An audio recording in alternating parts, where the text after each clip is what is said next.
안녕하십니까. 일학습 병행 자격 기계품질 경영 L4의 외부평가 대비 특강을 하게 된 김상일입니다. 수험생 여러분 공부하시는데 참 힘드실 거라 생각을 합니다. 아무쪼록 이 강의가 수험생 여러분들의 조금이나마 도움이 됐으면 하는 마음으로 강의를 시작하겠습니다. 먼저 이 강의는 처음에 일학습 병행 자격에 대해서 간단히 말씀드리고요. 그 다음에 외부평가를 준비하는 방법에 대해서 설명을 드릴 거고, 그 다음에 이 기계품질 경영 L4의 종목에 대해서 간단히 설명을 드리고, 그 다음에 어떻게 평가를 하는지 평가 개요도 말씀드리고, 그 다음에 합격 기준이 어떻게 되는지에 대해서도 말씀을 드리겠습니다.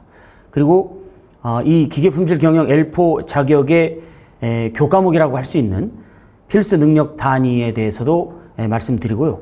그 다음에 공부를 할 수 있는 교과서에 해당하는 학습 모델을 어떻게 활용하는지에 대해서 설명을 드리고, 마지막으로 모의 시험을 같이 풀어보는 순으로 진행을 하겠습니다. 먼저 기계품질 경영이라고 하는 직종은요, 기계 분야의 안에 있는 기계품질 관리 분야에서도 그 안에 기계품질 경영이라고 직종이 있습니다. 이 직종에는 자격이 두 가지가 있고요. 그게 기계품질 경영 L4하고 L5가 있습니다. 오늘은 L4에 관한 내용입니다. 기계품질 경영 직종은 한마디로 말씀드리면 지속적인 품질 개선 활동을 하는 것입니다. 그래서 이런 활동을 하기 위해서는 품질 평가 계획을 수립하고, 그 다음에 자재가 들어오고 완제품이 출하될 때까지 계획된 시험 및 검사를 수행해서 거기에서 얻어진 데이터를 분석해서 최종적으로 품질 개선 활동을 하는 업무에 종사하는 것을 말하고요. 이 훈련의 목표는 품질 관리를 수행하는 능력을 함양하는 것이 목표입니다. 그러기 위해서 기계 자재, 반제품, 완제품에 대한 품질 계획, 검사, 평가 등을 할 수 있는 능력을 갖추어 있어야만 합니다. 그래서 일학습 병행 자격 과정을 이수하고 내부 평가, 외부 평가를 합격하시면은 자격을 인정받게 되는 것입니다. 자, 그러면 외부 평가를 준비하는 방법에 대해서 말씀드리겠습니다. 외부 평가 공개 문제 자료를 우선 다운 받아야 되는데요. 화면에 보시는 것처럼 과정평가형 일학습 병행 자격 포털에 들어가시면 되는데, 인터넷 주소창에 c.q-net.or.kr을 치시면 됩니다. 들어가면은 왼쪽 화면처럼 CQNet이라고 하는 사이트가 나오는데요. 여기에서 빨간색으로 동그라미 친 것처럼 과정평가형 자격 그 위에 그 까만색 바가 있죠. 거기를 클릭하시면 오른쪽 화면처럼 일학습 병행 자격 화면이 나옵니다. 여기서 원하는 자료를 다운받을 수가 있는데요. 이때 주의할 점은 KCA 국가기술 자격 검정, 여기도 cq.or.kr URL이 비슷합니다. 그래서 혼돈하지 마시고 c.q-net.or.kr로 들어오시면 되겠습니다. 그 다음에 이제 일학습 병행 자격 메뉴로 들어가시면 여러 가지 도움되는 정보들이 있습니다. 일학습 병행 자격 안내, 그 다음에 외부 평가 시험 안내, 외부 평가 원서 접수, 합격자 발표, 그 다음에 통계, 그 다음에 오른쪽 메뉴로 가시면 자격증 확인서, 그 다음에 또 오른쪽에는 홍보 자료실이라고 아이콘이 메뉴가 있죠. 오늘 다운받을 자료는 홍보 자료실로 들어가시면 되고요. 그 안에 공개 문제 자료실이라고 하는 메뉴가 있습니다. 거기를 클릭하시면 오른쪽 그림과 같은 화면이 뜹니다. 거기서 여러분들이 지금 공부하시려고 하는 기계품질 경영 L4라고 검색어를 입력하시고 검색을 클릭하시거나, 아니면 우측 아래에 기계 분야의 아이콘이 있습니다. 거기로 들어가셔서 기계품질 경영 L4의 공개 자료를 찾으셔도 되는데, 기계 분야로 찾아가시면은 여러 단계를 거쳐야 됩니다. 그래서 좀 번거로우시니까 검색어로 바로 찾는 방법을 추천드리고요. 그래서 검색어를 넣고 찾으면은 왼쪽에 있는 작은 그 검은 박스로 쳐진 그 화면이 나오는데요. 그 화면처럼 4개의 기계품질 경영 L4 공개 자료가 나오는데요. 여기서 가장 최신의 등록일을 기준으로 최신의 자료를 클릭하시면 공개 문제를 받아보실 수가 있습니다. 그래서 거기를 한번 클릭해 보겠습니다. 그러면은 보시는 바와 같이 한글 파일로 되어 있습니다. 그럼 이제부터 평가 개요를 구체적으로 한번 설명을 해 드리겠습니다. 먼저 이 기계품질 경영 L4라고 하는 자격을 취득하기 위해서는 어떤 자격증이든 자격을 취득하기 위해서는 교과목이 있지 않겠습니까? 지금은 10과목인데요. 보통 기사 시험을 친다 그러면은 예를 들어서 일반 기계 기사 자격증 같은 경우는 뭐 유체역학, 재료역학, 연력학 이런 과목들이 있듯이 이 기계품질 경영 L4에는 과목이 10개 있는 셈입니다. 그 과목에 해당되는 것이 여러분 보시는 능력 단위라고 하는 것입니다. 필수 능력 단위라고도 얘기를 하는데요. 이 능력 단위 10개가 이 기계품질 경영 L4의 교과목이라고 할 수가 있고요. 각각의 교과목을 어떻게 시험 보는지 오른쪽에 평가 유형이 쓰여져 있습니다. 제가 하나씩 읽어가면서 평가 유형까지 한번 읽어보겠습니다. 기계 자재 검사 계획 설정, 면접으로 시험 보고요. 기계 반제품 검사 계획 설정, 지필평가고요. 기계 완성품 검사 계획 설정, 면접입니다. 기계 품질 검사 준비, 면접입니다. 그리고 기계 품질 수익 검사, 지필, 기계 품질 제품 검사, 지필, 기계 품질 개선 관리, 지필, 기계 품질 제품 평가, 지필, 기계 품질 적합성 평가, 지필, 기계 품질 신뢰성 평가, 지필입니다. 보시다시피 10개의 능력 단위가 평가되는 유형은 2가지가 있습니다. 면접과 지필이 있고요. 지필은 7과목, 면접은 3과목입니다. 그리고 한 가지 더 말씀드릴 거는 이 대분류, 중분류, 소분류, 세분류 이렇게 되어 있지 않습니까? 이 표는 꼭 외울 필요는 없고요.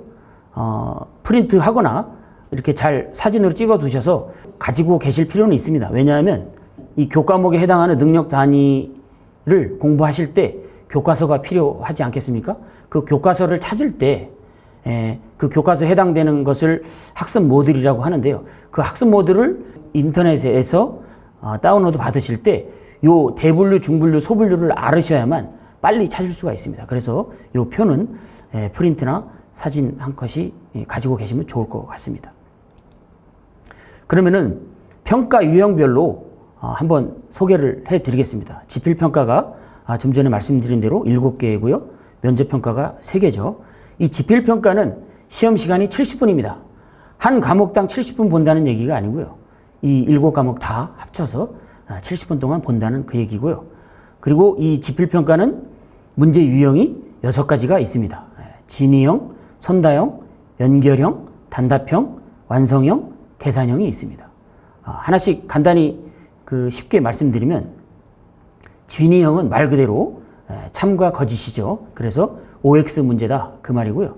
선다형은 뭐 여러분들이 가장 많이 접했던 사지선 선다, 오지선다 그런 말이고요.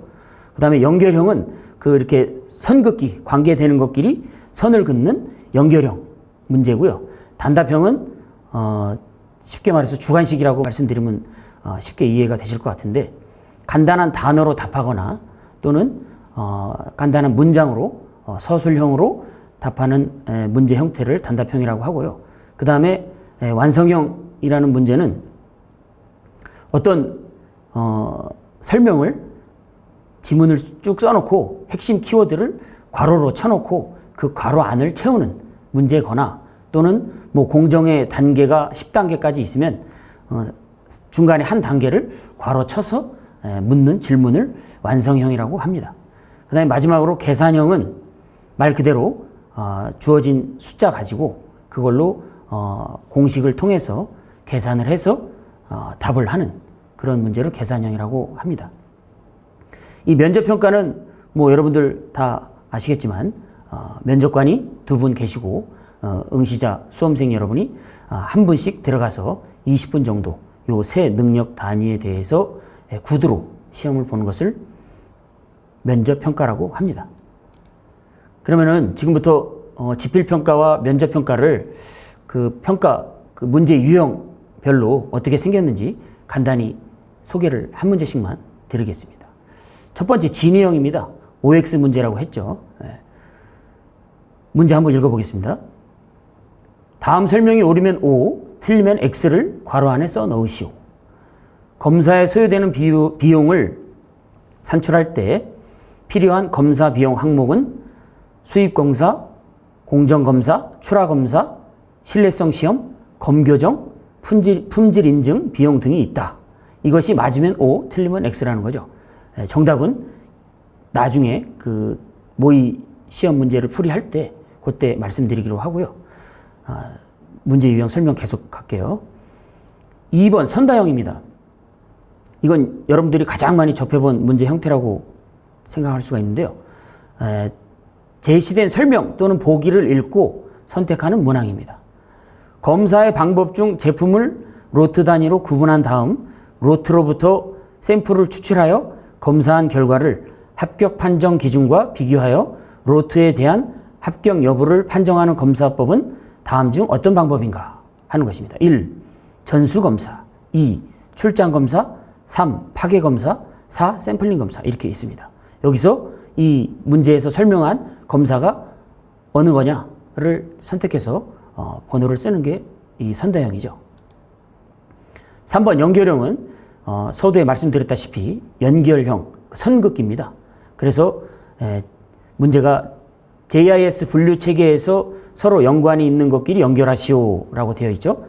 그랬을 때 알파벳 D는 JIS 분류 체계에서 어떤 의미를 가지는지를 찾아서 하는 거죠. 예를 들어서 자동차 부분이다. 그러면은 가와 B를 선으로 연결하는 거죠. 그런 식으로 4개의 기호를 선을 긋는 것이 연결형이고요. 네 번째 단답형은 주관식입니다. 특성 요인도 작성 시 사용되는 주 요인은 4M으로 사람, 설비, 그리고 재료, 그리고 이것이다. 여기서 이것은 무엇인가? 그래서 나머지 한 가지를 쓰면 되는 거죠. 한 단어로. 그 다음에 완성형 문제입니다.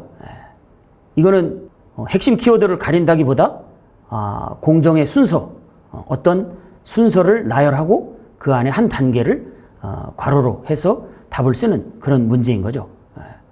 보시면 아실 것 같아서 문제는 다 읽지 않겠습니다. 그 다음에 마지막으로 계산형인데요. 말 그대로 계산을 해야만 답이 나오는 거죠. 그래서 생산 장비의 실 작업 시간이 50시간, 환산된 표준 시간이 30시간일 경우 이 생산 장비의 생산 효율은 몇 %인가? 이것도 계산식에 맞춰서 계산을 한 다음에 숫자로 답을 하시면 되는데 제가 생각하기에 주관식 문제에 있어서 특히 계산형 문제에 있어서 중요한 그 답 표기 요령은 단위를 항상 써주는 겁니다. 공학에서는 특히 단위가 중요한데요. 단위는 아주 많은 의미를 내포하고 있기 때문에 단위를 꼭 써주는 것이 중요하고요. 그리고 여태까지 6가지의 문제 유형을 설명드렸는데요. 7개의 능력 단위가 지필평가로 본다고 해서 이 6개의 문제 유형이 다 골고루 나오는 게 아닙니다. 특정 문제 유형만 나올 수가 있다는 점 그거 유의해 주시기 바랍니다. 다음은 면접평가 문제를 한번 보도록 하겠습니다. 첫 번째, 기계재료의 규격 중 KS는 한국산업 규격이다. 외국 규격의 명칭과 나라를 3가지 이상 설명하시오. 이게 면접관이 이렇게 질문을 하는 겁니다. 그러면은 응시자 여러분들은 아는 데까지 3가지 이상 말하라고 했으니까 3가지 이상 말해야만 점수를 받을 수 있겠죠. 그다음에 두 번째 문제도 다 읽지 않겠습니다만 SM20C 재료의 설명을 요하는 문제인데요. 이 20의 의미는 뭐냐? 이런 질문이죠. 그랬을 때 말로써 C가 탄소인데 탄소의 함유량을 말합니다. 탄소의 함유량이 0.2% 이하를 의미합니다. 이런 식으로 답을 하면은 될 것 같습니다. 이 면접평가에서 질문에 답하는 요령 중에 고득점을 받을 수 있는 요령 중에 저는 혹시나 잘 모르는 문제가 나오더라도 성의껏 대답하는 것이 중간 점수라도 받을 수 있는 좋은 요령이 아닐까 저는 그렇게 생각을 합니다. 물론 기본적으로 목소리는 또렷하게 크게 들릴 수 있을 정도로 얘기를 해야겠죠. 자, 그러면 합격 기준에 대해서 말씀드리겠습니다. 합격 기준은 10과목이라고 말씀드렸는데 그 10개의 필수 능력 단위 10개 중에 70% 이상 합격하면은 합격입니다. 그러니까 10개의 능력 단위니까 7개 이상 패스를 받으면 합격이 되겠죠. 그러면 패스의 기준은 뭐냐? 능력 단위별로 100점 만점인데 60점 이상 득점하시면 패스로 인정이 됩니다. 60점 미만은 페일이고요. 그래서 예시로 한 수험생이 아래 표와 같이 점수를 취득했다고 했을 경우 이 학생이 합격인지 불합격인지 한번 예시로 한번 들어봤습니다. 10개의 능력 단위 취득 점수가 오른쪽에 써 있죠. 그 중에 빨간색으로 표기된 50점짜리가 3개 있습니다. 50점이니까 이건 페일이죠. 그래서 페일이 3개라는 뜻이고요. 나머지는 다 60점 이상이기 때문에 패스 판정을 받습니다. 따라서 총 10개 능력 단위 중에 3개 페일이고 7개 능력 단위가 패스이기 때문에 이 수험생은 최종적으로 합격입니다. 그렇게 생각을 하시면 됩니다. 자, 그러면 교과목에 해당되는 필수 능력 단위에 대해서 설명을 드리겠습니다. 서두에 말씀드린 것처럼 10개의 필수 능력 단위 중에 7개가 지필평가고요. 3개가 면접평가로 되어 있고요. 먼저 지필평가 영역부터 소개를 해드리겠습니다. 첫 번째로 기계 반제품 검사 계획 설정이라고 하는 능력 단위입니다. 이 능력 단위는 한마디로 말해서 반제품의 품질을 관리할 줄 아는 그런 능력을 기르는 거예요. 이 반제품이라고 하는 것은 자동차로 치면 자동차가 있으면은 거기에 타이어도 있고 엔진도 있고 미션도 있고 도어도 있고 그렇지 않습니까? 그때의 한 개의 그 부품이라고 할 수 있는 엔진, 트랜스미션 그 자체로는 그 자동차의 성능을 발휘는 못하지만 그 자동차에 구성하는 한 부품을 반제품이라고 합니다. 반의 반자가 절반 반자예요. 그래서 사전 제품이라고도 하고요. 반제품이 그런 의미로 받아들이면 되고요. 그래서 이 능력 단위는 이 반제품의 품질을 관리하기 위한 능력을 갖추는 게 목표이기 때문에 능력 단위 요소를 보면은 반제품의 검사 항목을 설정할 줄 알아야 되고 검사 방법도 결정할 줄 알아야 되고 검사 장비 운영 계획을 세울 줄 알아야 되고 검사 점검표를 작성할 줄 알아야만 이 능력 단위, 이 반제품의 품질 관리를 할 수 있다라고 할 수 있는 거죠. 그렇게 생각하시면 됩니다. 그 다음에 능력 단위는 기계 품질 수익 검사입니다. 이 기계 품질 수익 검사는 완성품의 품질 수준을 만족시키기 위해서 그 공정 전에 투입되는 자재가 들어왔을 때 검사 규격서 가지고 이 품질 수준이 만족하고 있는지를 판정하는 능력이기 때문에 규격서를 확인할 줄 알아야 되고요. 그리고 자재 검사를 할 줄 알아야 되고 그리고 수입 검사 결과를 조치할 줄 알아야 됩니다. 그런 능력 단위 요소들로 구성되어 있는 것을 확인할 수가 있을 겁니다. 그 다음에 세 번째로 기계 품질 제품 검사인데요. 이 기계 품질 제품 검사라는 것은 생산 제품의 품질 수준을 제품 출고 전에 검증함으로써 성능 검사 규격서에 준하여서 이제 외관과 성능 검사를 수행하는 능력을 말합니다. 그러기 위해서 성능 검사 규격서 작성하기, 조립 상태 확인하기, 성능 검사 확인하기 이런 능력 단위 요소들이 있는 겁니다. 네 번째 기계 품질 개선 관리 능력 단위입니다. 이 능력 단위는 제품이 출하된 후에 고객 만족도를 높이기 위해서 고객 만족도를 평가하고 그래서 그 평가한 것을 바탕으로 품질을 개선하는 능력입니다. 그러기 위해서 고객 만족도를 평가할 줄 알아야 되죠.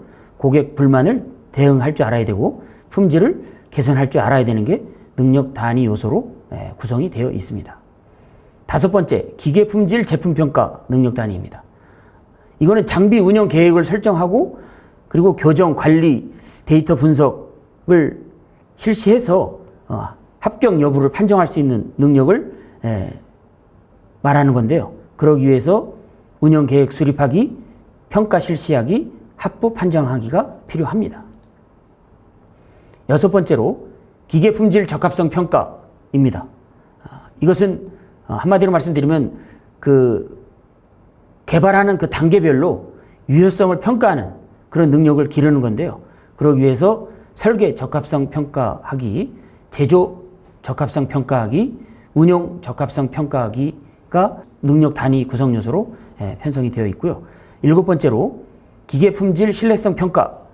이것은 제품 제조 공정을 파악하고 공정 주요 특성에 맞는 세부 평가 항목을 선정해서 공정의 신뢰성을 평가하는 능력을 말하는 겁니다. 그래서 신뢰성 평가 계획하기, 신뢰성 평가 수행하기, 그리고 마지막으로 해석 평가하기가 능력 단위 요소로 되어 있습니다. 지금부터는 면접 평가를 말씀드리겠습니다. 면접 평가 3개였죠. 첫 번째로 기계 자재 검사 계획 설정이라고 하는 능력 단위인데요. 이것은 기계 제품 제조에 사용되는 자재의 품질 관리를 위해서 검사 기준을 설정하거나 항목을 설정하거나 방법을 설정하는 그런 능력을 말하는데요. 그러기 위해서 검사 기준 결정하기, 검사 항목 설정하기, 검사 방법 결정하기, 검사 장비 운영 계획하기, 검사 점검표 작성하기, 이런 것들을 할 줄 알아야 됩니다. 그리고 면접 평가 두 번째 능력 단위 기계 품질 검사 준비인데요.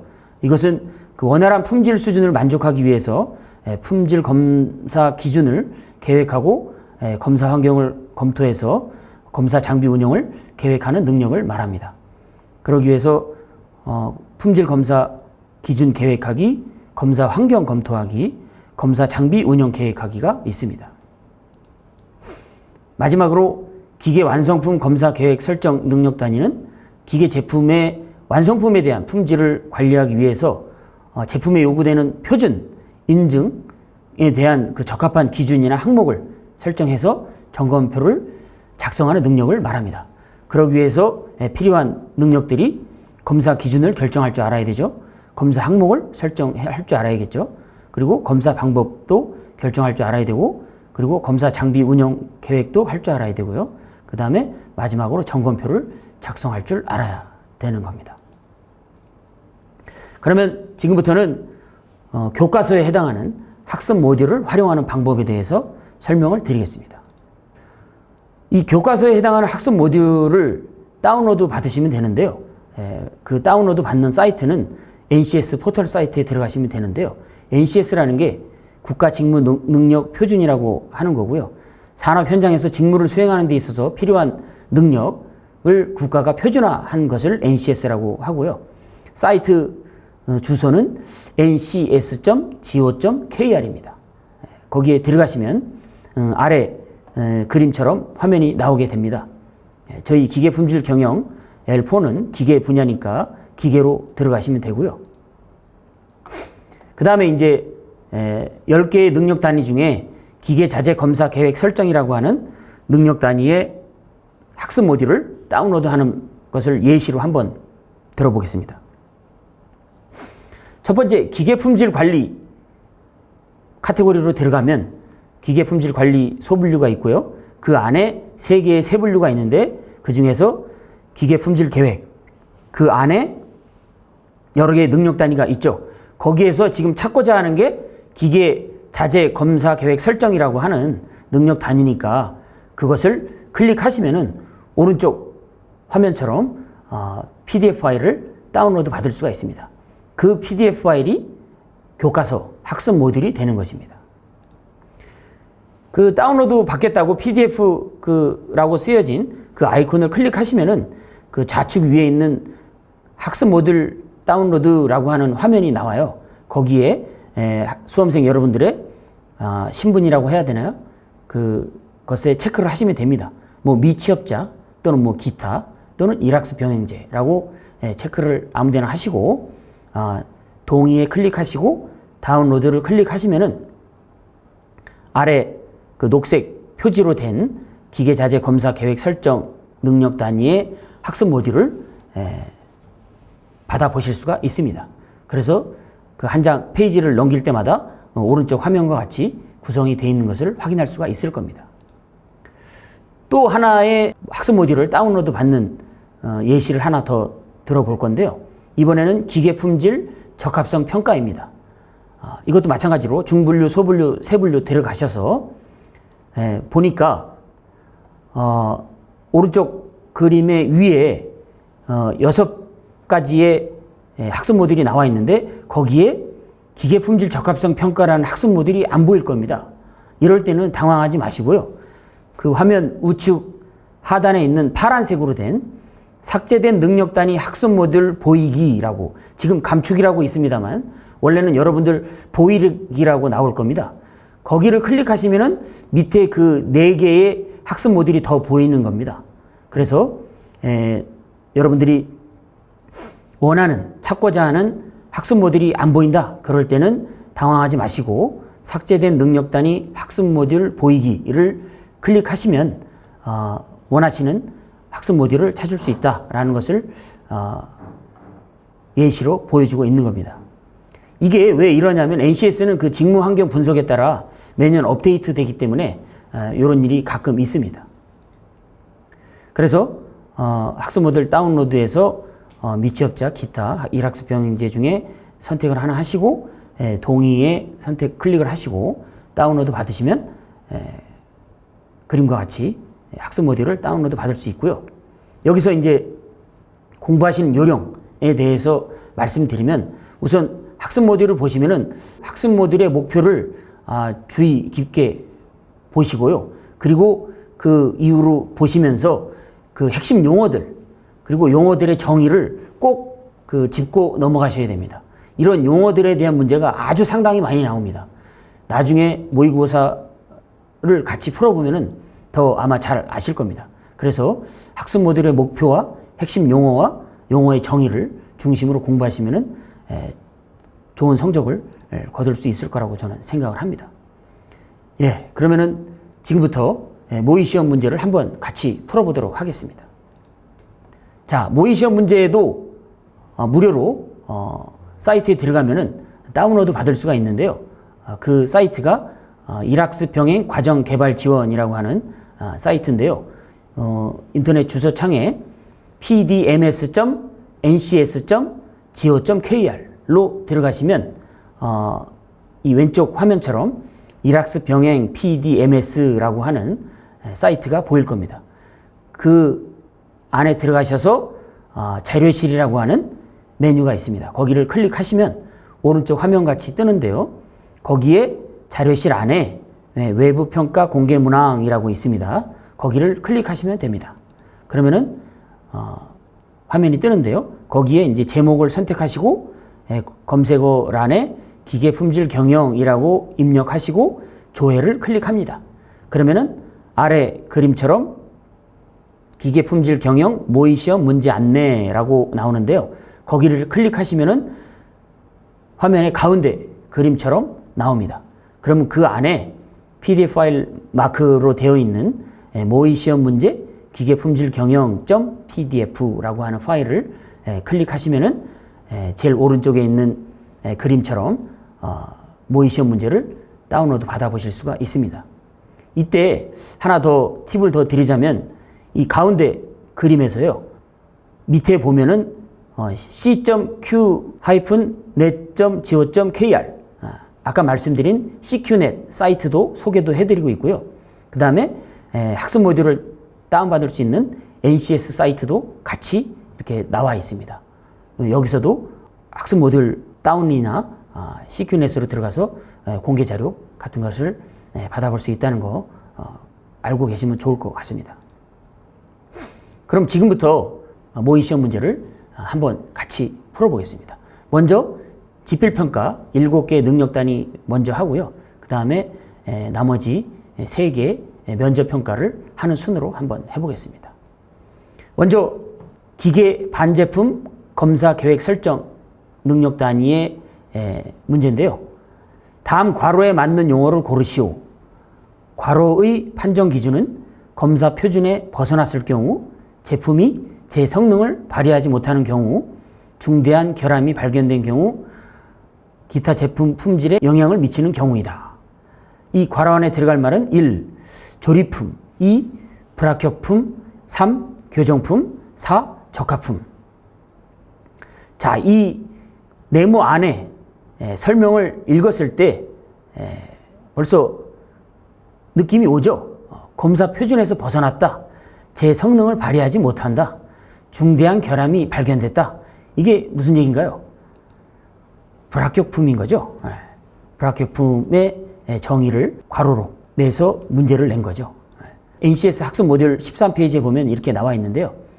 지금 설명드린 대로 불합격품 판정 기준에 대해서 이렇게 나와 있습니다. 그 밖에 그 예시에 나와 있지 않았던 게 세 번째인가요? 제조상 규정된 제조 검사 공정이 생략 누락되어 그 제품의 품질이 의심스러운 경우, 기타 제품 품질에 영향을 미치는 경우, 이런 것들이 추가로 있다는 것이죠. 2번입니다. 다음 설명이 옳으면 O, 틀리면 X를 괄호 안에 써 넣으시오. 검사에 소요되는 비용을 산출할 때 필요한 검사 비용 항목은 수익검사, 공정검사, 최종검사, 신뢰성, 검교정, 품질인증 비용 등이 있다. 이 내용이 맞으면 O고 틀리면 X인 거죠. 정답은 O입니다. 다 맞는 말입니다. 학습 모듈을 한번 보겠습니다. 이 학습 모듈에 나와 있는 것처럼 검사에 소요되는 비용을 산출하는 내용에 대해서 이렇게 쭉 나와 있는데, 여기서 하나 더 문제로 나올 법한 팁을 하나 더 드리면은 7번, 8번에 검사 비용을 산출하는 식을 소개하고 있고요. 8번에 그 예시로 실제로 검사 비용을 산출하는 수식이 있습니다. 이런 문제 단답형 문제로 또는 계산형 문제로 아마 내기 쉽습니다. 그래서 이런 것도 유념해서 공부해 두시면 좋을 것 같습니다. 그리고 학습 모듈을 공부하실 때 제일 마지막에 이제 이렇게 파란색으로 제가 박스 친 수행 팁이라고 있어요. 이런 것도 유의해서 공부하시면 좋은 점수를 받을 수 있을 것 같습니다. 3번입니다. 기계 반제품 검사 기준서의 검사 항목 기준 선정 시 유의사항을 3가지 이상 서술하시오 라고 되어 있습니다. 이건 좀 난이도가 있는 문제입니다. 정답 해설을 한번 보겠습니다. 문제를 다시 한번 보면은 검사 항목 기준 선정 시 유의할 사항이죠. 그러니까 이게 합격이냐 불합격이냐 그런 항목을 선정하는 데 있어서 주의해야 될 거니까 품질의 영향을 중요하게 좌우하는 항목에 대해서 우선으로 선정해야겠죠. 그 다음에 검사 업무에 투입되는 품질 비용을 감안해서 검사 항목을 선정해야 되고, 그 다음에 제조 공정상 발생 가능한 리스크 요인을 감안해서 이런 리스크가, 이런 에러가 많이 발생할 것 같다 그러면 그런 거 검사 항목에 넣어야겠죠. 그리고 기존에 유사한 제품이 있었다. 그때의 검사 항목은 이런 것이 있었다. 그런 것은 준용하는 게 기본적인 방법입니다. 그래서 유사한 제품의 검사 항목을 기초로 해서 선정을 하는 것이 유의사항이라고 할 수가 있겠습니다. 그래서 지금 말씀드린 검사 항목 기준 선정할 때 유의해야 될 사항이 이렇게 학습 모듈에 나와 있습니다. 다음은 기계품질 수익 검사 능력 단위입니다. 첫 번째 문항인데요. 검사의 방법 중 제품을 로트 단위로 구분한 다음 로트로부터 샘플을 추출하여 검사한 결과를 합격 판정 기준과 비교하여 로트에 대한 합격 여부를 판정하는 검사법은 다음 중 어떤 방법인가? 1. 전수검사, 2. 출장검사, 3. 파괴검사, 4. 샘플링 검사. 정답은 뭘까요, 여러분? 이것도 문제에서 거의 답을 암시하는 말이 나와 있죠. 로트로부터 샘플을 추출한다. 이게 핵심적인 힌트죠. 정답은 샘플링 검사죠. 그 외에 보기로 들은 전수검사는 말 그대로 모두 100% 검사하는 것을 말하고, 출장검사는 외부 업체에 의뢰해서 출장해서 실시하는 검사이고요. 파괴검사는 말 그대로 그 재료를 파괴해서 늘어뜨리거나 찌부러뜨리거나 해서 검사하는 검사를 파괴검사라고 합니다. 학습 모듈 12페이지에 이 내용이 나와 있는데요. 아까 말씀드린 것처럼 용어의 정의를 중점적으로 공부하셔라 라고 했듯이 이런 각각의 검사, 이런 거 문제 내기 아주 쉽죠. 제가 출제자라면은 이런 거 아마 꼭 한 문제는 낼 겁니다. 그래서 무검사, 정위치 검사, 순회 검사 뭐 이런 것들이 있는데요. 이런 그 검사의 내용을 숙지하고 계셔야 어떤 문제가 나오든 다 맞을 수가 있겠죠. 다음 2번입니다. 품질 관리 기법 중 원인 분석에 사용되는 기법이 아닌 것은 1. 파레토도, 2. 히스토그램, 3. 특성 요인도, 4. 막대 그래프. 정답은 뭘까요? 예, 4번 막대 그래프죠. 막대 그래프는 이 원인 분석에 사용되는 그래프가 아니고요. 그냥 단순히 막대 그래프라고 하면은 그 원인 분석이 없는 막대 그래프도 많기 때문에 막대 그래프 자체가 원인 분석에 사용된다라고는 할 수가 없습니다. 그렇지만 이 파레토도 히스토그램 이게 사실은 막대 그래프처럼 생겼어요. 근데 이 파레토도랑 히스토그램은 그 원인 분석을 하는 그런 내용이 들어가 있기 때문에 어떤 것이 영향이 제일 큰지에 따라 이렇게 막대 그래프로 그린 거기 때문에 원인 분석에 사용되는 기법으로 얘기하고 있고요. 막대 그래프 자체는 원인 분석이 아니다라고 하는 겁니다. NCS 학습 모듈의 54페이지에 있는데요. 원인 분석을 하는 사용 기법, 변동 요인 추출하는 방법과 핵심 요인 결정하는 방법, 이렇게 두 가지가 이렇게 나와 있는데요. 그 안에 특성 요인도 연관도법, OY 기법, FMEA, 브레인스토밍, QC 공정도, 그 다음에 핵심 요인 결정으로는 파레토도, 히스토그램, 산점도, 층별, 공정 능력 분석, 가설 검정, 상관 분석, 회귀 분석, 분산 분석 이렇게 있습니다. 이런 것도 문제 내기 아주 좋겠죠. 예를 들면 원인 분석 방법 중 변동 요인 추출 방법이 아닌 것은 해놓고 1. 특성 요인도, 2. 연관도법, 3. FMEA, 4. 파레토도 이렇게 내면 정답은 4번이 되겠죠. 그런 문제 아주 내기 쉬울 겁니다. 여러분들의 이해를 돕기 위해서 제가 파레토도를 예시로 그림을 한번 넣어봤습니다. 이런 것이 파레토도고요.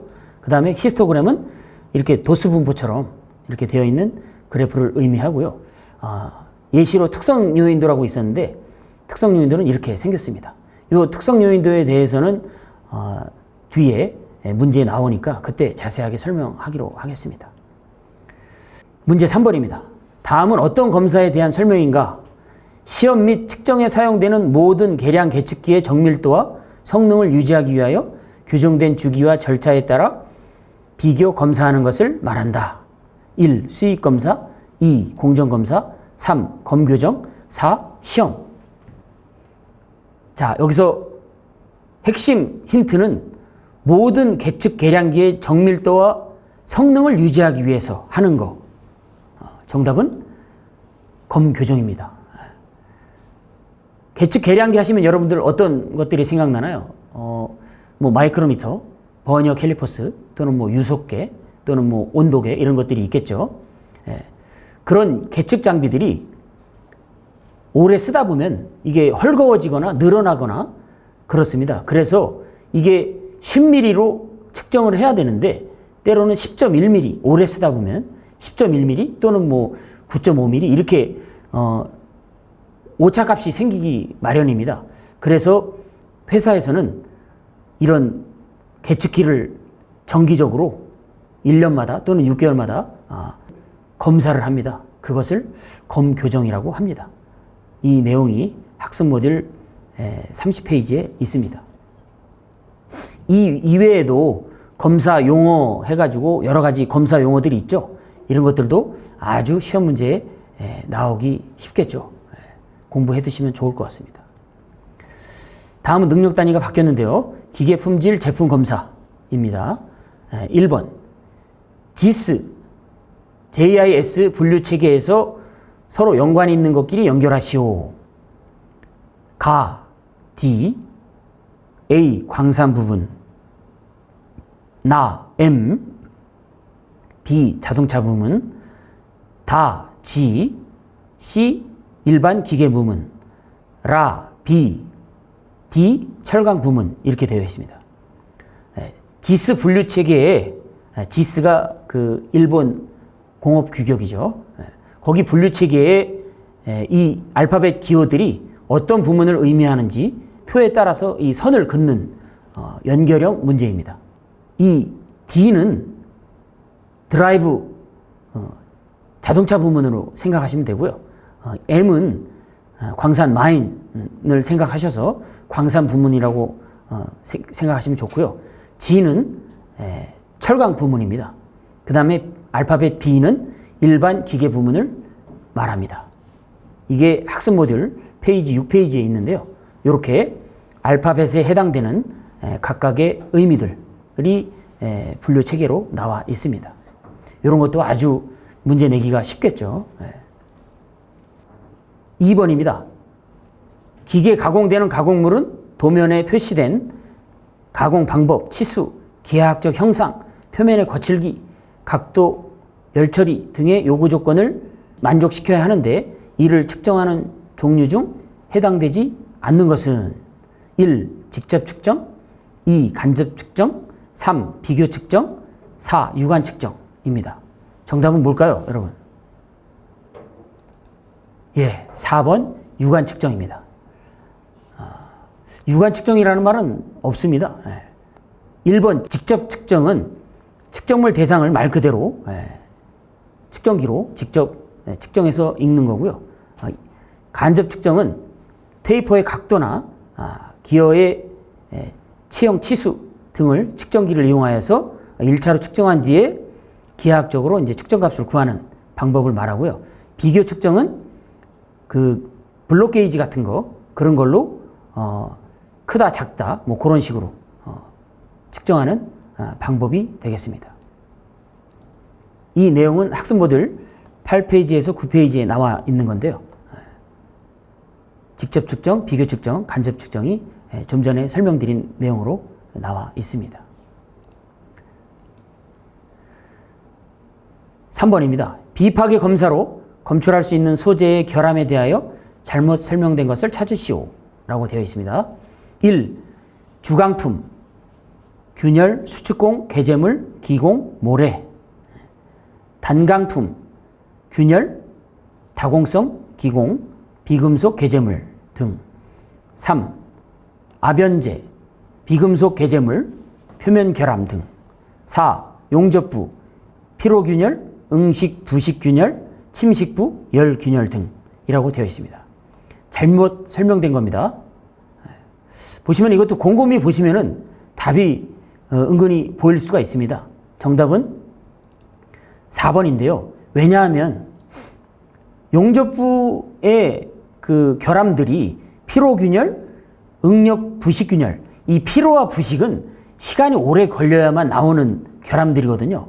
근데 막 용접을 했는데 시간이 오래 걸리는 이런 결함들이 나오기 힘들죠. 그래서 정답은 4번이고요. 용접부에 해당하는 결함은 균열, 기공, 슬래그, 융합불량, 용입불량, 언더컷, 오버랩 등이 있습니다. 요 용접부에 잘못 나와 있던 결함들은 보수검사 제품에서 보수검사니까 쓰던 거를 이제 보수한다는 그런 의미죠. 그래서 오래 썼던 거니까 피로균열, 그 다음에 응식, 부식균열, 침식부, 열균열 등이 결함이 있을 수가 있겠죠. NCS 학습 모듈 8페이지에 나와 있습니다.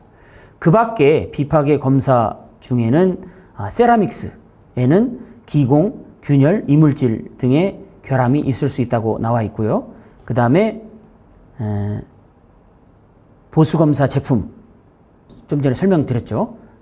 다음 능력 단위가 바뀌었습니다. 기계품질 개선 관리입니다. 문제 1번. 고객 만족도 평가 방법 중 신뢰성이 매우 낮아 조사의 목적보다는 홍보용이나 충성 고객 보상용으로 많이 이용되는 방법으로 발송 전에 평가 대상자의 연락처와 주소 등을 확인하며 평가 완료 후 회신이 용이하도록 반송용 봉투를 넣어서 발송하여 실시하는 방법은 무엇인가? 1. 면접평가 2. 전화평가 3. 우편평가 4. 인터넷평가. 이건 뭐 문제 자체에서 거의 힌트를 주고 있죠. 반송용 봉투니 또 홍보용이나 충성고객 보상용으로 많이 이용된다. 뭐겠습니까? 우편평가죠. 요거는 학습 모듈 5페이지에 이런 식으로 나와 있는데요. 뭐 면접평가는 말 그대로 직접 만나서 인터뷰하는 것을 말하고요. 전화평가도 말 그대로 전화로 평가하는 거고, 인터넷평가, 요즘 뭐 가장 많이 하는 평가라고 할 수도 있는데 인터넷으로 사용 후기나 뭐 그런 것들을 파악하는 방법이겠죠. 2번입니다. 다음은 QC적 문제 해결을 위한 7단계의 순서를 나열한 것이다. 괄호 안에 들어갈 말을 고르시오. 테마의 선정, 현상 파악, 활동 계획의 작성, 요인의 해석, 대책의 검토와 실시, 괄호, 그 다음에 표준화 이렇게 되어 있습니다. 이 괄호 안에 들어갈 말은 1. 원인 확인 2. 목표 확인 3. 효과 확인 4. 사후 확인이 있습니다. 이것도 눈치가 빠르신 분들은 이 흐름상으로 답을 유추할 수가 있는데요. 쭉 가다가 요인 해석하고 대책 검토하고 대책을 실시했어요. 대책을 실시한 다음에 뭘 봐야 됩니까? 효과를 확인해야죠. 효과를 확인한 다음에 그 효과가 입증이 됐다. 그러면 표준화, 매뉴얼화 하는 겁니다. 그런 식으로 QC적 문제 해결을 할 수가 있는 거죠. 이것은 학습 모듈 68페이지에 있는데요. 그 1번부터 7번까지 그 순서대로 문제 해결을 하는 것입니다. 테마의 선정은 간단히 말해서 문제점을 파악해서 이거 하자라고 아이디어 회의 차원이고요. 현상 파악은 막 그 수집하는 거죠. 자료를 수집해서 목표를 설정하는 겁니다. 그 다음에 이제 활동 계획의 작성은 이제 그 실시 사항들을 결정하고, 그 다음에 계획표를 세워야죠. 일정. 그 다음에 역할 분담을 해야 되고, 요인의 해석은 이제 요인들을 쫙 나열해서 해석을 한 다음에 대책 항목을 결정하고, 그 다음에 실시를 하는 거죠. 그 다음에 이제 효과를 확인해서 효과가 좋고 나쁘고에 따라서 표준화로 가느냐, 효과를 확인했는데 효과가 안 좋다. 그러면은 다시 처음으로 돌아갑니다.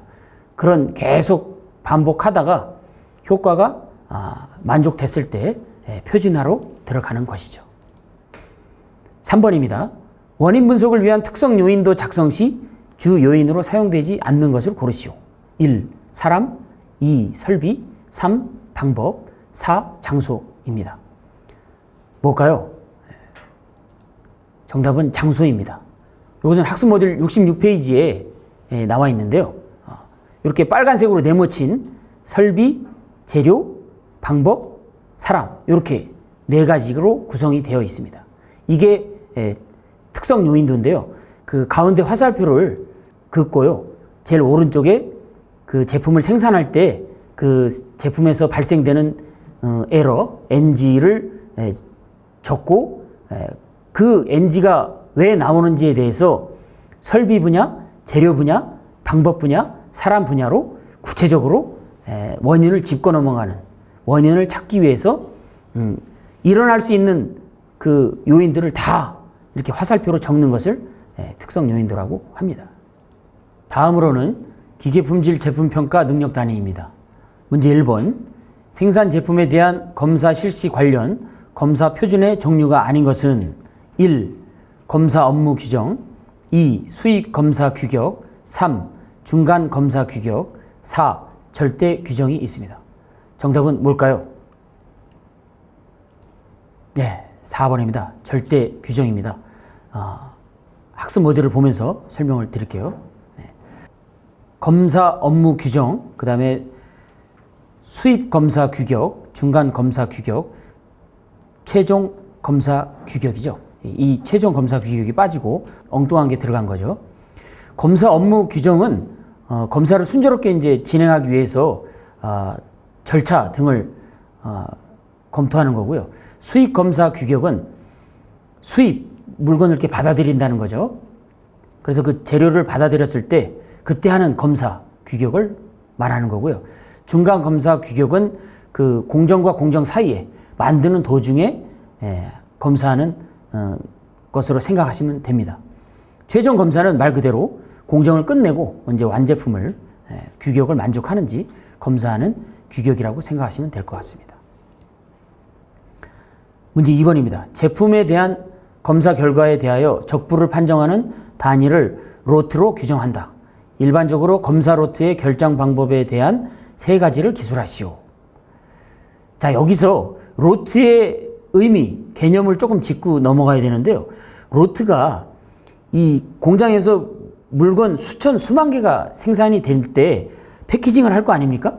그러면 30개든 50개든 한 개 이렇게 패키징 하면은 그 한 패키징을 로트라고 생각하시면 됩니다. 그래서 그 안에서 하나 이렇게 뽑아서 샘플로 그 검사를 할 수가 있는 거예요. 그때 그 샘플 합격, 불합격에 따라서 그 로트 전체를 평가를 하는 거거든요. 그래서 그 로트를 규정을 할 때 규정이 뭐겠냐 이거죠. 그래서 그 로트 내의 모든 제품들은 다른 원료를 쓰면 안 되죠. 30개 중에 10개는 A사에서 온 재료를 쓰고 20개째는 B사에서 온 재료 쓰고 그러면 안 되겠죠. 그 한 개의 로트가 성질이 달라지니까, 그죠? 그 다음에 작업 방법도 다른 것이 서로 섞이면 안 되겠죠. 그리고 기계나 제조 방법이 다른 것들이 이렇게 섞이면 당연히 안 되겠죠. 그래서 그렇게 3가지를 주의를 해야 된다는 거죠. 그것이 학습 모듈 32페이지에 이렇게 나와 있습니다. 3번입니다. 제조 현장의 기초가 되는 3정 OS 활동에서 OS에 해당하지 않는 것을 고르시오. 1. 품질화, 2. 생활화, 3. 청소, 4. 정돈. 이거는 그 공장 현장에서 이 현장 관리를 어떻게 해야 되느냐, 그것을 묻는 문제예요. 여기서 해당이 안 되는 것은 품질화인데요. 나머지 그 OS가 뭐냐 하면 정리, 정돈, 청소, 청결, 생활화 이겁니다. 이게 학습 모듈에는 이렇게 그림으로 이렇게 나와 있거든요. 이 3정은 정리, 정돈이야 정자가 들어가 있으니까 정은 맞는데 청소는 아마 깨끗할 정자 써서 3정이라고 칭한 것 같고요. 그래서 요 OS 중에 빠진 거를 찾는 거 문제였죠. 그 다음에 품질 기능 전개 분석의 4단계로 서술하시오. 자, 요거는 그 물건을 만드는 과정을 곰곰이 한번 생각해 보시는 게 좋습니다. 처음에 물건을 만들 때 아이디어 회의를 하겠죠. 그죠? 그때 뭘 가장 먼저 생각을 할까요? 이게 팔아야 되니까 고객의 요구사항이 뭔지, 고객이 뭘 원하는지를 조사를 해야죠. 그게 아이디어 단계인 제품 기획입니다. 그 다음에 그 제품을 만들기 위해서는 어떤 부품이 필요한지 공학적 특성에 따라 그 기능을 수행할 수 있는 부품을 기획해야 되고, 그 다음에 그 부품을 만드는 공정, 몇 개의 공정을 거쳐야 될지 그 공정을 기획해야겠죠. 그 다음에 마지막 4단계로 이제 공정이 기획이 다 되면은 생산 시스템을 구축해야겠죠. 그래서 마지막 4단계로 생산 기획, 이렇게 4단계로 생각을 하시면 됩니다. 지금 한 내용이 학습 모듈 4페이지에 다 똑같이 나와 있죠. 2번입니다. 설계 잠재적 고장 형태 분석, 설계 FMEA에 대한 실시 목적과 FMEA의 종류에 대하여 서술하시오.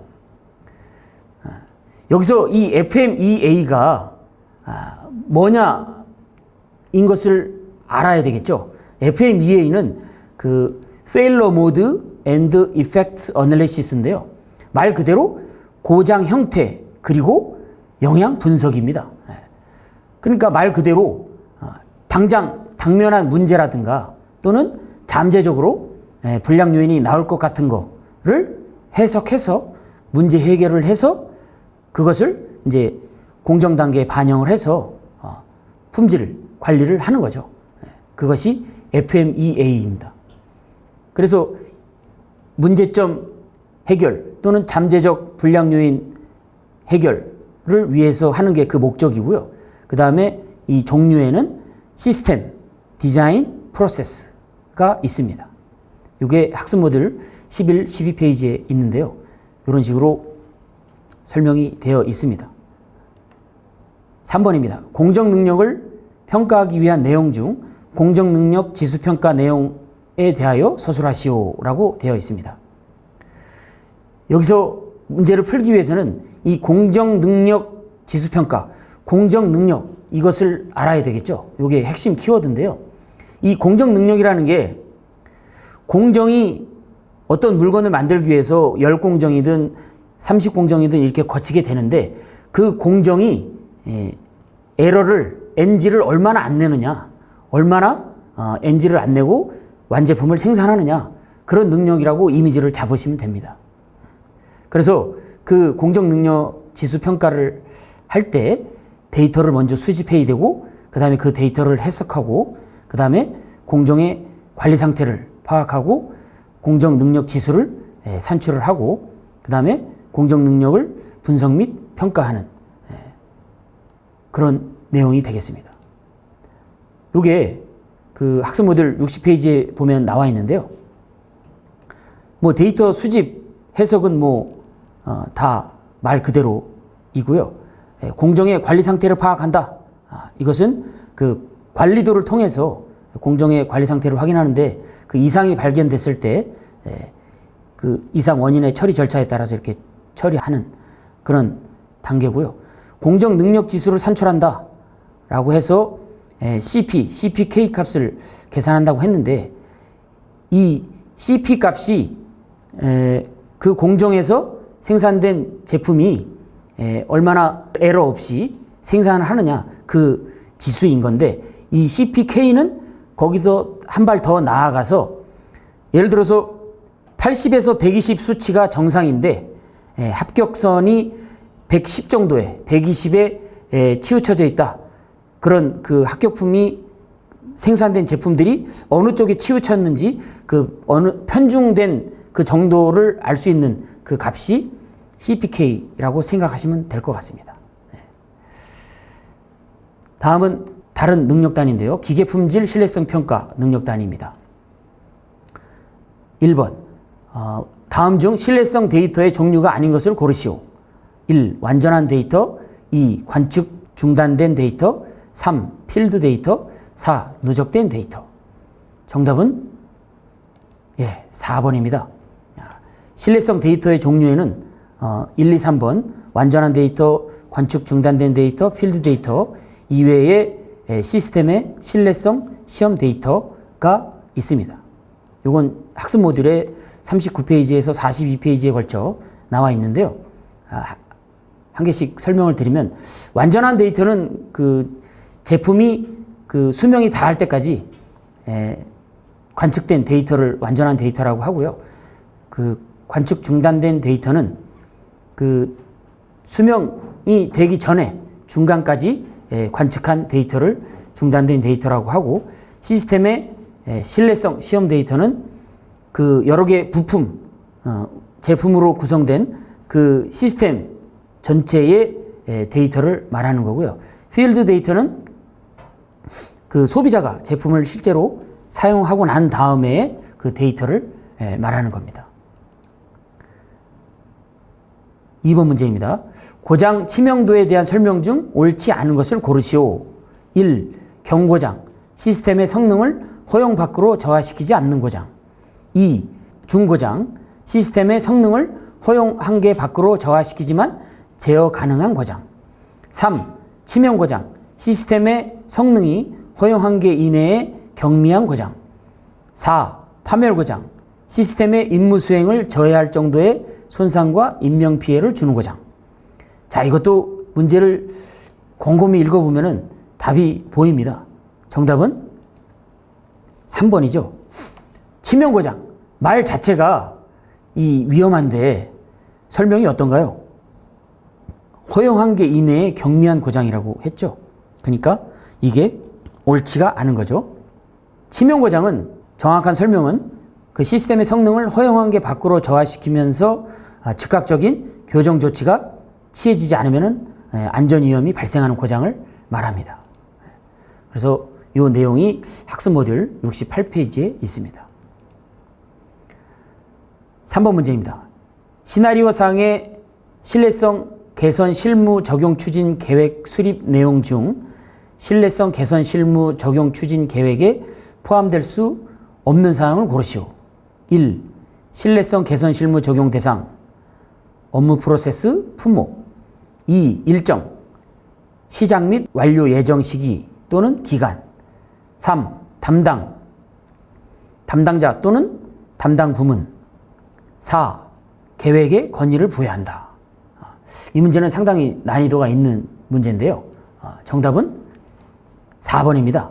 계획에 권위를 부여하는 것은 추진 계획 승인에 해당되는 거고요.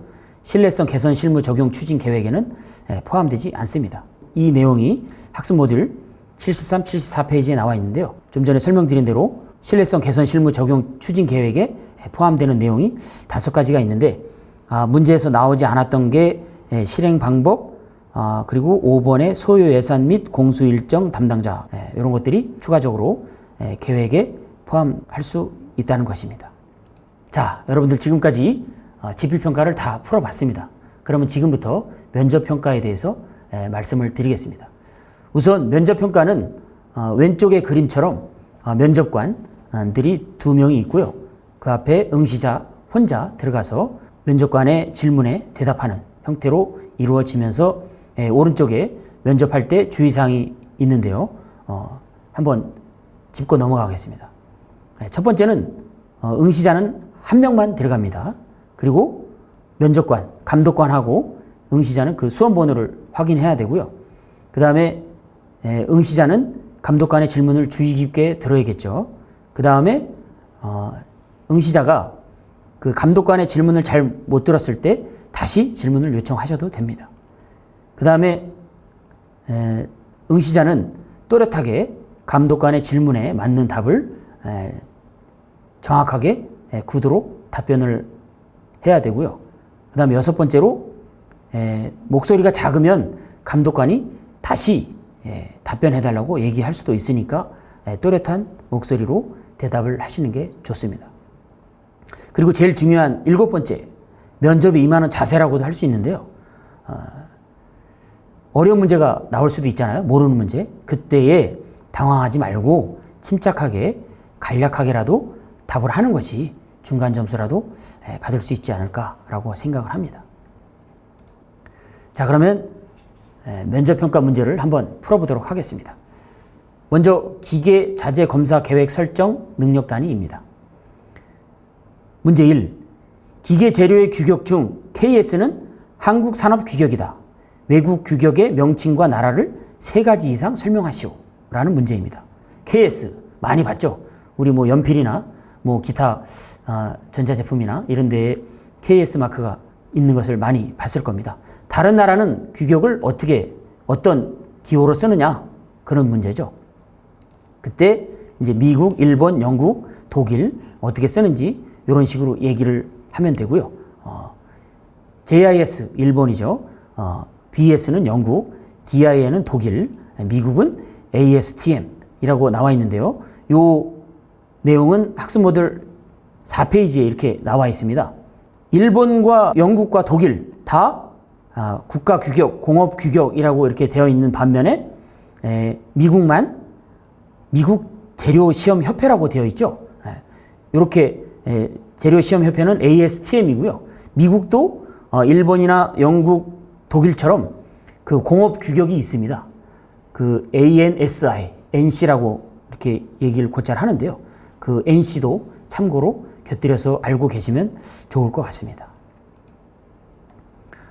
문제 2번입니다. 재료를 표기하는 방법에 대한 설명이다.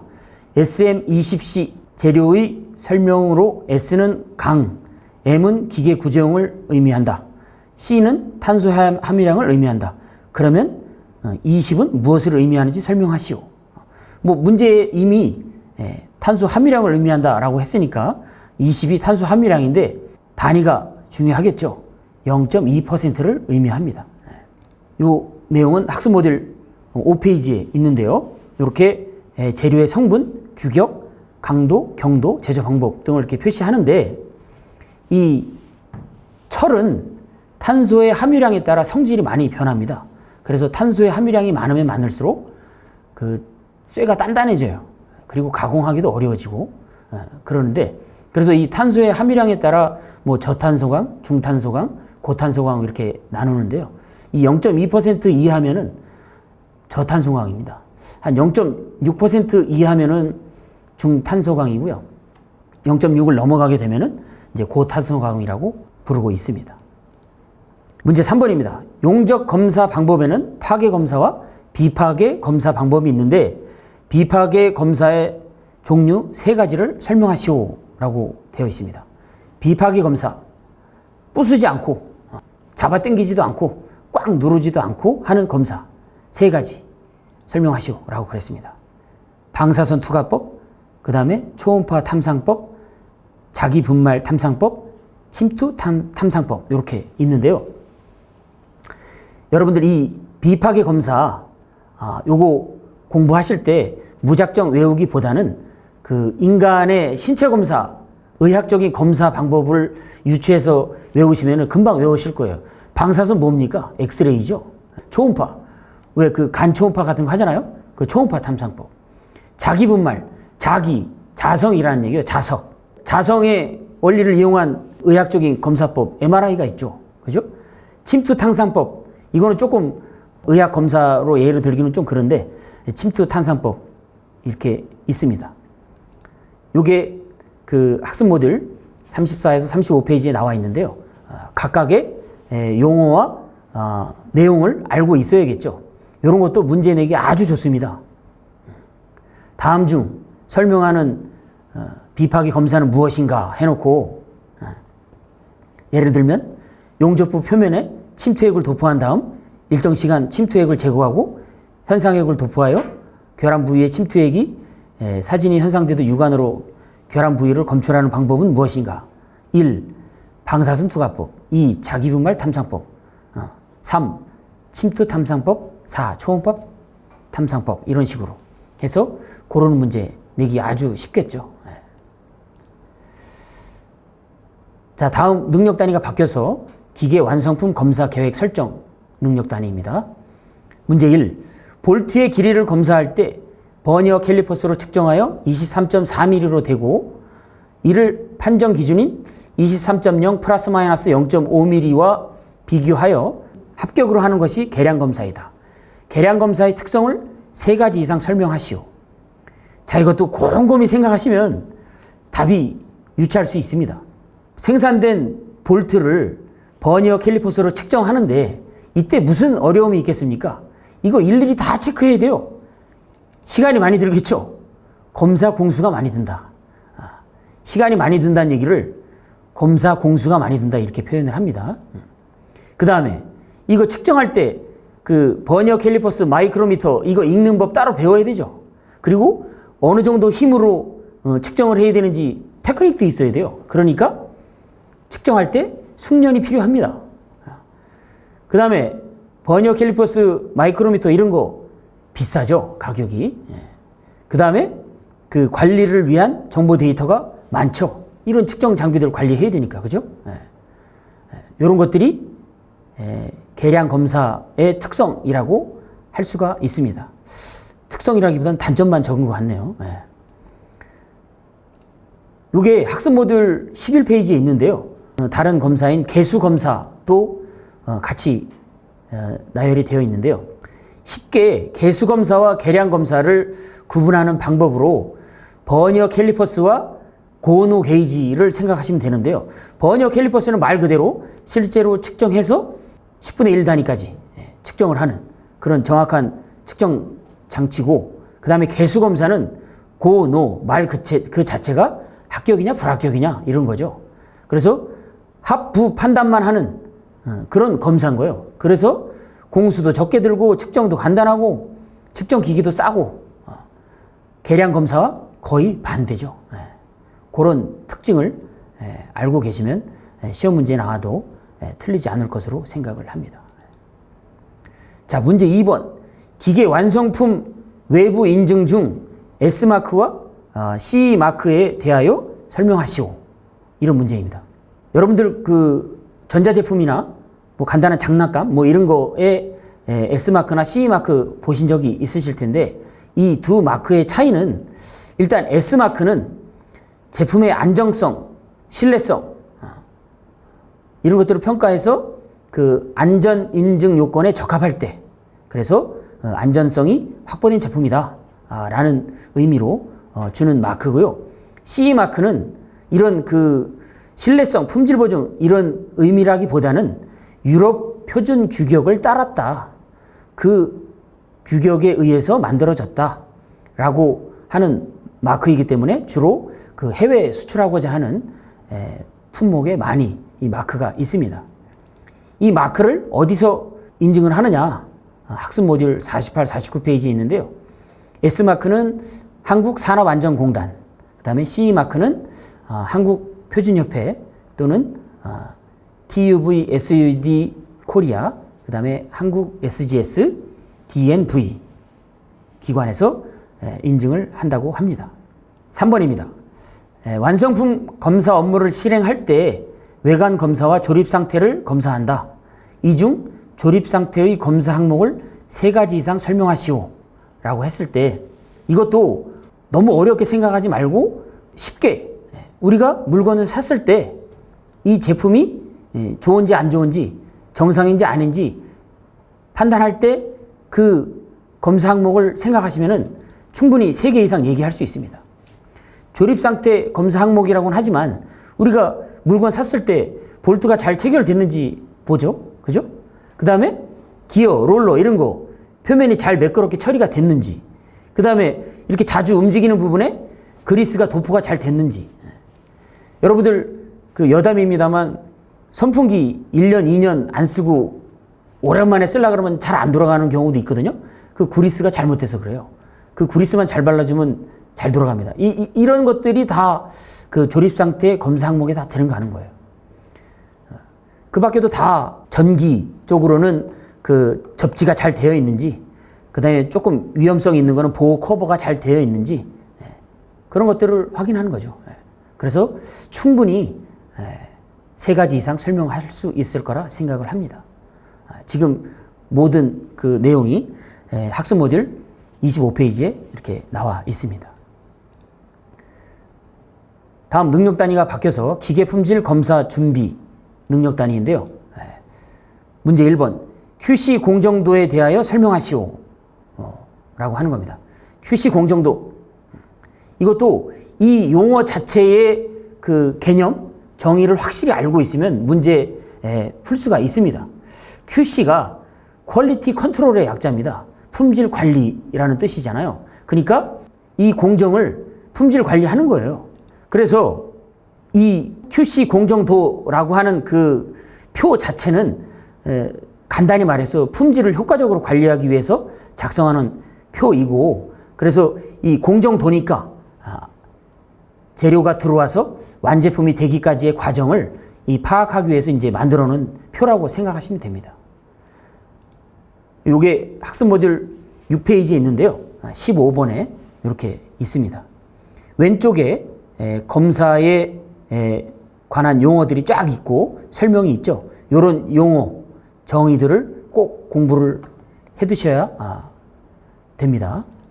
참고로 이 QC 공정도가 어떻게 생겼는지 이렇게 하나 그려봤는데요. 완성품이 되기까지의 그 공정, 과정을 기록하는 그런 표입니다. 이 QC 공정도는 이렇게 한 포맷으로 되어 있는 게 아니에요. 그 회사마다, 제품마다 다 달라요. 그래서 꼭 포맷이 이렇게 생겼다라고는 할 수는 없고 품질 개선을 위해서 공정을, 과정을 파악하기 위한 표다. 그렇게 개념을 잡으시면 될 것 같습니다. 문제 2번입니다. 비파괴 검사의 종류에 대하여 3가지 이상 설명하시오. 라고 했습니다. 어떤 것들이 있나요? 아까 용접 검사할 때, 용접 비파괴 검사할 때도 잠깐 얘기했습니다만은, 인체, 사람의 병원에서 검사받는 그 내용을 한 개씩 쓰시면 돼요. 아까 자기탐상법, MRI랑 비슷한 거죠? 초음파, 간초음파죠? 그 다음에 방사선, 엑스레이죠? 와전류, 이거 심전도 비슷한 겁니다. 그 다음에 열탐상법, 체온계 재잖아요? 저기 보통 요즘 그 어느 공공기관 가면은 반드시 체온하고 재죠. 다 그런 거예요. 단지 용어가 어려운 것 뿐이죠. 그죠? 그래서 이 내용들을 외우실 때 내가 병원에 갔다, 종합검진을 받는다, 그런 식으로 해서 용어만, 온도 하면은 열탐상법, 심전도 하면 와전류 탐상법, 요렇게, 그 다음에 엑스레이, 방사선 투과법, 요런 식으로 외우시면은 뭐 3개뿐만 아니라 5개, 6개도 충분히 말할 수 있을 거라고 저는 생각을 합니다. 그리고 이 내용은 또 검사 방법을 쫙 설명한 다음에 무슨 방법인가 이런 문제로도 내기가 아주 쉽죠. 그래서 이런 거 유의해서 공부하시면은 좋은 점수를 받을 수 있을 것 같습니다. 문제 3번입니다. 정밀 측정실의 전원의 안정화를 위해 설치하는 장치의 종류에 대하여 설명하시오. 요거는 정답을 보면서 말씀드리면 사실 한국전력에서 집이든 공장이든 공급되는 전기가 항상 똑같은 볼트 전류로 공급되지가 않습니다. 엄밀히 따지면 이게 볼트랑 전압이 약간씩 변하기 때문에 그것을 그 아주 예민한 그 기계 장치에서는 전원을 일정하게 공급해 줘야 될 필요가 있는 장치는 이런 전원 안전화 장치를 달아야 되고요. 그 다음에 갑자기 정전이 될 수도 있지 않습니까? 그래서 무정전 전원 공급 장치도 있어야 되고, 그 다음에 이 분전반, 흔히 말하는 두꺼비집이죠. 누전 차단기를 말하는 겁니다. 이런 것들이 있어야 정밀 측정실의 전원의 안정화를 위해 설치하는 장치들입니다. 요게 학습 모듈 55페이지에 있는데요. 이렇게 나와 있습니다. 그래서 말씀드린 바와 같이 전원을 일정하게 공급해주는 장치, 그 다음에 정전에 대비해서 공급해주는 장치, 그 다음에 누전 차단기, 분전반, 이렇게 설명이 있습니다. 자, 여러분 고생 많으셨습니다. 여태까지 문제 푸시느라 고생 많으셨고요. 마지막으로 제가 생각하는 학습 요령, 공부 방법에 대해서 말씀드리면은 우선 지필평가의 공부 방법은 핵심 용어, 그 용어들의 정의를 꼭 짚고 넘어가시고요. 그 챕터마다, 학습 모듈의 챕터마다 그 수행 팁이 있어요. 그거를 중심으로 공부하시면 좋을 것 같고, 그 다음에 그 문제 유형이 여러 가지가 있는데 선다형, 계산형, 주관식형, 뭐 연결형 이렇게 있는데 이 문제를 보고 또 학습 모듈을 보실 때 이거는 선다형이 아니라 단답형 이렇게 낼 수도 있겠네. 또는 계산형으로도 낼 수도 있겠네. 여러분들이 상상을 하셔서 문제를 출제해 보는 거 아주 좋은 공부 방법이라고 저는 생각을 하고요. 면접 평가는 아까도 말씀드렸지만 발음을 정확하게 하시고요. 그리고 모르는 문제 나오면 당황하지 말고 아는 데까지 최선을 다해서 답을 하는 성의를 보여주는 그런 자세를 보여준다면 좋은 점수를 저는 받을 수 있을 거라고 생각을 합니다. 이것으로서 기계품질 경영 L4에 대한 강의를 마치겠습니다. 감사합니다.